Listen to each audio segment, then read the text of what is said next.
Bonjour. Je suis encore très ému en cet avant-dernier jour de l'année 2023. J'ose espérer que tu as l'occasion d'écouter cet audio puisque je l'ai enregistré le lundi 23 octobre. Et j'ai bon espoir d'enregistrer dans un instant l'édition du 31. Vois-tu, Dieu est organisé. Lis Genèse 1er. Rien n'est fait comme cela. C'est programmé. Pourquoi j'ai été ému? C'est une femme qui a un fils et qui est partie dans un pays, était femme de ménage, afin de payer l'écolage de son fils. Et puis,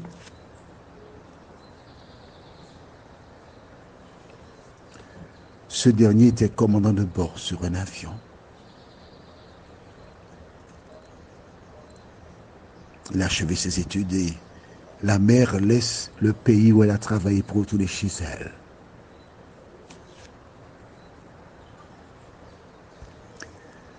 Elle est accueillie par une hôtesse qui tire un rideau et elle découvre c'est son fils qui est le commandant de bord avec gâteau, champagne.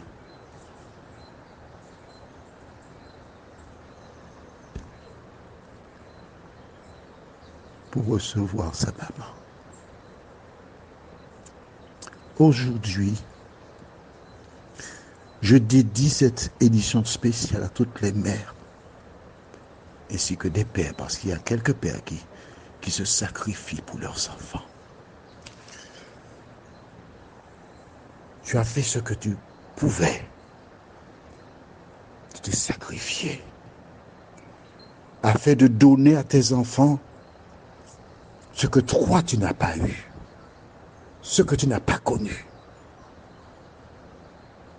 Aujourd'hui, quand ces derniers réussissent leur vie, ta satisfaction, c'est de savoir que tu as rempli ta mission.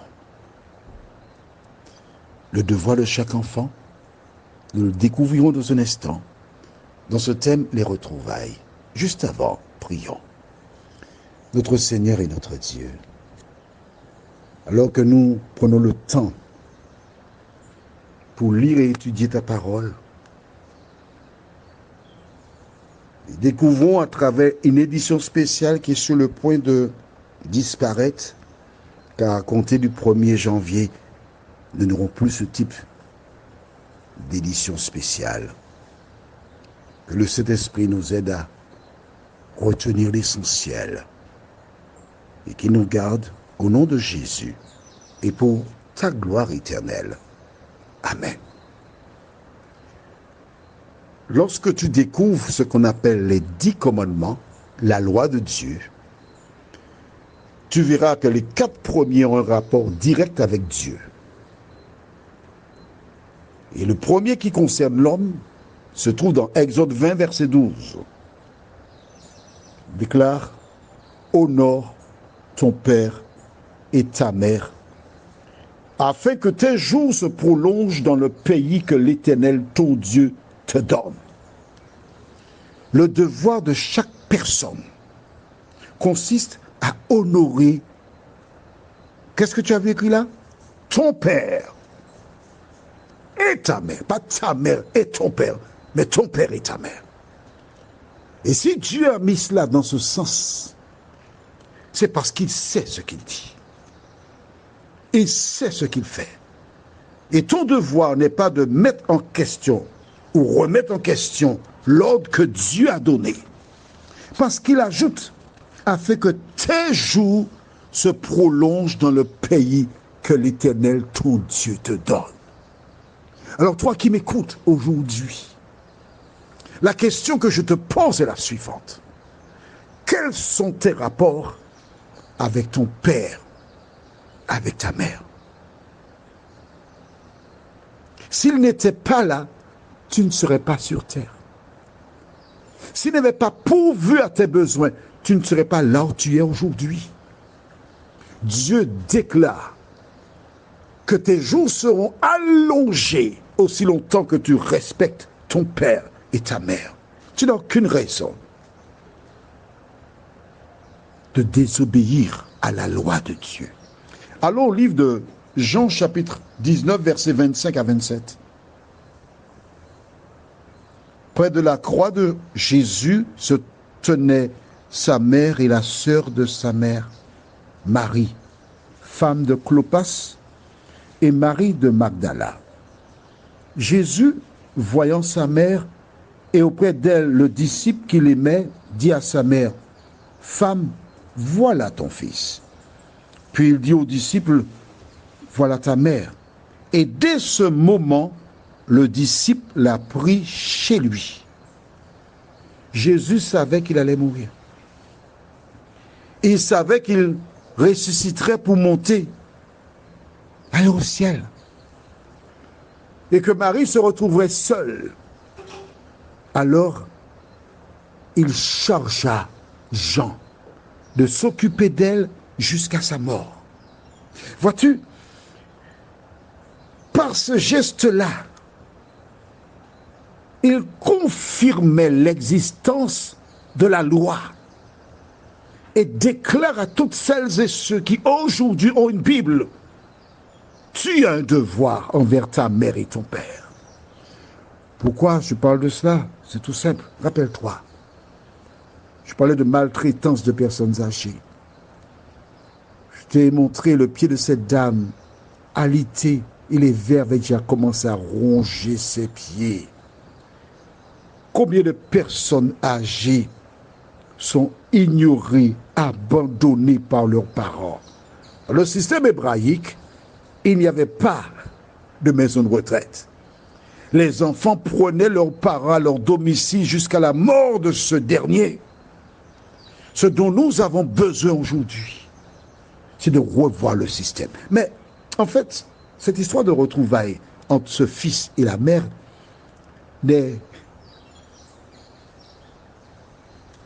qu'un élément pour introduire la plus belle des retrouvailles. Allons dans Jean 14, versets 1 à 3. Que dit la Bible? Que votre cœur ne se trouble point. Croyez en Dieu et croyez aussi en moi. Il y a plusieurs demeures dans la maison de mon Père. Si cela ne l'était pas, je vous l'aurais dit. Je vais vous préparer une place. Et lorsque je m'en serai allé, et que je vous aurai préparé cette place, je reviendrai, je vous prendrai avec moi, afin que là où je suis, vous y soyez aussi.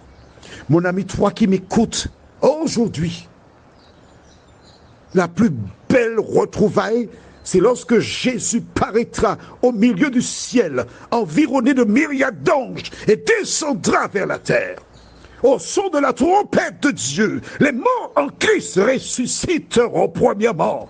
Au son de la trompette de Dieu, nous serons transformés avec un corps incorruptible et immortel. Et nous entendrons Jésus dire, « Mes enfants, venez. » Plusieurs monteront sur les nuées. Tous ceux qui seront vivants lors de l'avènement de Jésus seront transportés sur des nuées à la rencontre du Seigneur, dit la Bible, dans 1 Thessaloniciens 4, versets 13 à 18. Jésus revient pour te chercher. Il a donné sa vie pour te sauver.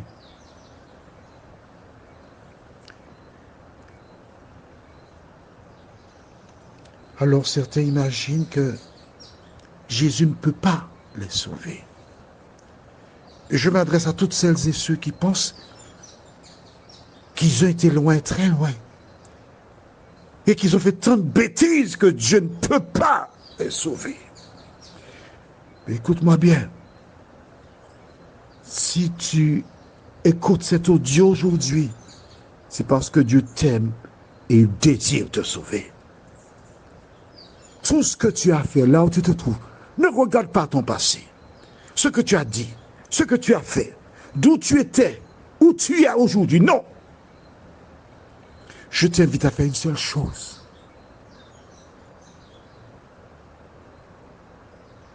Tourne tes regards vers Jésus. Le diable te rappelle constamment ton passé, mais Jésus te rappelle constamment ton avenir. Et voici la promesse que fait Jésus dans Jean 6, verset 37. Tous ceux que le Père me donne viendront à moi, et je ne mettrai pas dehors celui qui vient à moi. Mon ami, là maintenant, là, l'année s'achève. Nous sommes le 30 décembre 2023. Dieu te tend la perche.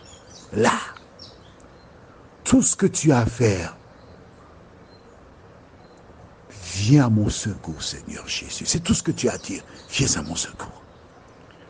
Si tu veux te sauver vraiment, tout ce que tu as à dire, viens à mon secours, Seigneur Jésus. La première chose.